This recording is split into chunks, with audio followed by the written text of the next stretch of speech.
Bonjour à tous et bienvenue sur notre chaîne YouTube, la chaîne de Ligne Droite. Je vous invite à vous abonner à cette chaîne, à aimer, à partager, à commenter ces vidéos. C'est très important pour notre référencement et c'est une manière de nous soutenir. Merci à vous tous. Bonjour Alexandre Cugnache. Bonjour Clémence. Vous êtes avocat au barreau de Paris et membre du bureau du directeur du CNIP. Aujourd'hui, Alexandre, vous venez nous parler des règles du Scrabble. Qu'est-ce qu'il y a de si nouveau ou de si important dans les règles du Scrabble ? Clémence, vous m'avez demandé de faire une chronique juridique. Donc je me suis un peu creusé la tête. Ouais. Et l'autre jour, je lisais le Figaro, ce qui m'arrive de moins en moins souvent parce qu'à 3,20 € le numéro, je préfère m'acheter 1,5 litre d'essence.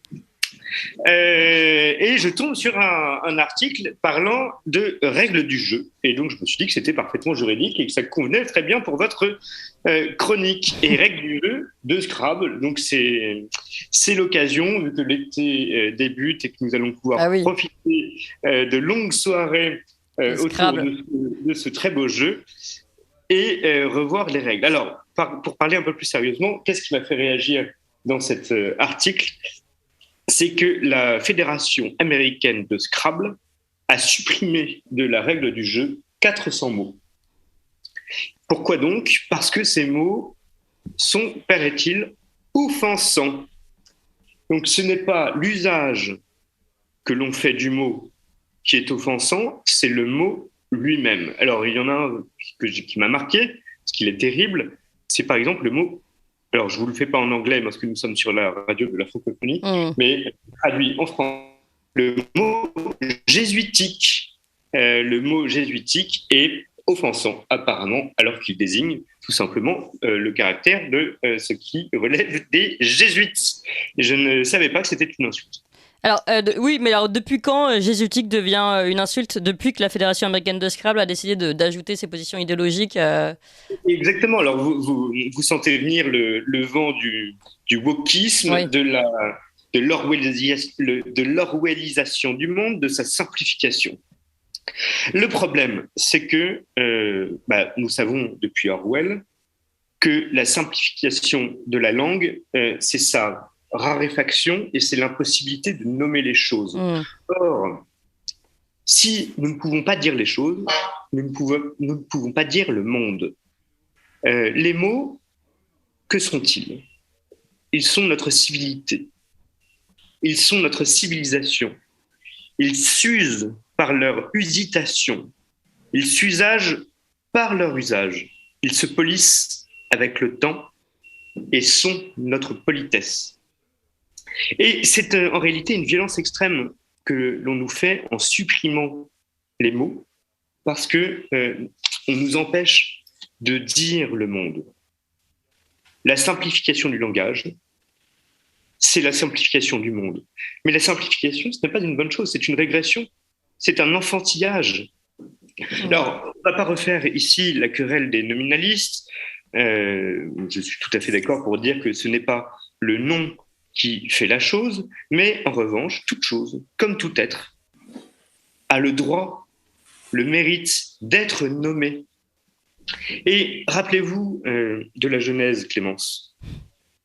Quelle est la première mission d'Adam ? C'est de nommer les choses, c'est de dire les choses, c'est sa tâche, c'est de désigner. L'anglais, il verrait le design. Le design, c'est quoi ? C'est le dessin dans ces deux acceptions, le dessin IN et le dessin EIN.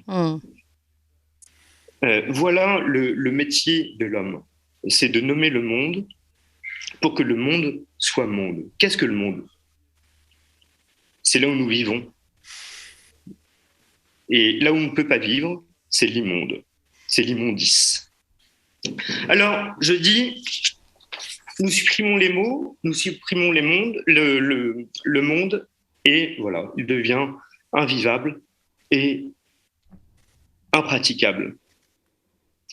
Les mots pour le dire, ce monde, disparaissent, donc peut-être faudra-t-il songer à fonder une ligue de protection des droits des mots, comme il y a, paraît-il, des ligues pour les droits qu'on disait à l'époque de l'homme, qu'on dit maintenant humain, voire de la femme. Et je finirai avec peut-être quelque chose qui ressemble à une pirouette, parce que on parle de droit de la femme, on parle de normes, et la norme suprême en droit, vous le savez, c'est la Constitution. Et on nous sort une nouvelle idée qu'il faudrait constitutionnaliser le droit pour des femmes d'assassiner leurs enfants en leur sang. Eh bien, c'est un drôle de droit, c'est une drôle de norme, c'est un drôle de monde. Ouais, et je me disais, j'en finis juste avec une phrase, que peut-être serions-nous plus heureux avec plus de mots et avec un peu moins de normes.